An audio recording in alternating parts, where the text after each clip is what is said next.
97 में 6 डिग्री आया था, जो कि सबसे पहला सोशल मीडिया साइट कंसिडर किया जाता है। गो कि वो 2001 में बंद हो गया। शुरू का फेसबुक देखें तो वो आज के फेसबुक से बिल्कुल डिफरेंट था। व्हाट्सएप एंग्जाइटी कि मुझे व्हाट्सएप की वजह से एंग्जाइटी होती है कि इतने मैसेजेस क्यों नहीं आ रहे, मैसेजेस आ रहे हैं तो अच्छा मुझे मैसेज क्यों आ गया, इसका मैंने जवाब क्या देना है। हमें चूंकि समझ में नहीं आ रहा, उससे हम डर बहुत ज्यादा रहे हैं बजाय उसको समझने के। अस्सलाम वालेकुम नाज़रीन, वेलकम टू माय पॉडकास्ट और मुझे कहते हैं हुदा शाह। और आज स्टूडियो में मेरे साथ एज गेस्ट मौजूद हैं Rai Azlan. Hello Azlan, how are you? हाँ वेरी वेल, थैंक यू। नाज़रीन, आज हम डिस्कस करने जा रहे हैं सोशल मीडिया के इर्तिका के हवाले से। सोशल मीडिया कब आया, इसका इस्तेमाल कब ज़्यादा होना शुरू हुआ और ये यंग जनरेशन पर और आजकल की सोसाइटी पे किस तरह असरात मुरतब कर रहा है। अजलान, अगर हम अपनी जनरेशन की बात करें तो मुझे लगता है कि हमने जो हमारी जनरेशन है उसने इस सोशल मीडिया का, डिजिटल मीडिया का और इस सोसाइटी को बहुत ज़्यादा तेज़ी से इवॉल्व होते हुए देखा है।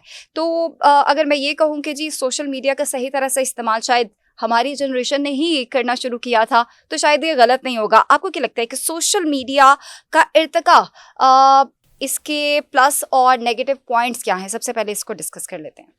आई थिंक अगर इर्तिका की बात की जाए तो अभी भी कम्प्लीटली इर्तिका नहीं हो सका। हर रोज़ हम कुछ नया देख रहे होते हैं, हर रोज़ हम कुछ नया सीख रहे होते हैं। तो अगर हम ये कहें कि जी हमें समझ आ गई है कि करना क्या है और है क्या, तो आई थिंक उससे हम बहुत दूर हैं अभी। और रही बात कि जैसे आपने कहा कि हमारी जनरेशन में शुरू हुआ था, तो 97 में 6 डिग्री आया था, जो कि सबसे पहला सोशल मीडिया साइट कंसिडर किया जाता है। गो कि वो 2001 में बंद हो गया, दैन 2004 में फेसबुक का आना है। उसके बाद फिर एक स्टोरी है पूरी के किस तरह से सोशल मीडिया आया और सोशल मीडिया ने खुद इटसेल्फ अपने आप को इवॉल्व किया। पहले अगर आप शुरू का फेसबुक देखें तो वो आज के फेसबुक से बिल्कुल डिफरेंट था। वक्त के साथ साथ उसने अपने आप को इवॉल्व किया, उसने अवाम के मूड को देखा, लोगों के यूज़र के जो बिहेवियर है उसको देखा, उसके हिसाब से अपने आप को एडजस्ट करता रहा और उसने फिर यूज़र बिहेवियर को इन्फ्लुएंस भी किया। ठीक है, सोशल मीडिया खुद जहाँ पे इन्फ्लुएंस हुआ लोगों के बिहेवियर से, वहाँ उसने लोगों के बिहेवियर को इन्फ्लुएंस भी किया। जहाँ पे एक दो धारी तलवार वाला सीन है कि जहाँ पर वो आपकी सेल्फ इस्टीम को बेहतर करने का रोल प्ले करता है, वहाँ पे आपको लो सेल्फ इस्टीम फील करवाने का वजह भी बनता है। आपको एंग्जाइटी होती है और नई नई तरह की एंग्जाइटियाँ हमने देखी हैं। There is a condition called WhatsApp anxiety कि मुझे व्हाट्सएप की वजह से एंग्जाइटी होती है कि इतने मैसेजेस क्यों नहीं आ रहे, मैसेजेस आ रहे हैं तो अच्छा मुझे मैसेज क्यों आ गया, इसका मैंने जवाब क्या देना है। There is a condition called LinkedIn anxiety कि मैंने लिंक्डइन खोला, फलाना ये कर रहा है, फलाना ये कर रहा है, मैं अपनी जिंदगी के साथ क्या कर रहा हूँ, तो वो एक एंग्जाइटी है। देन साइबर बुलिंग एक बहुत बड़ा मसला बन गया।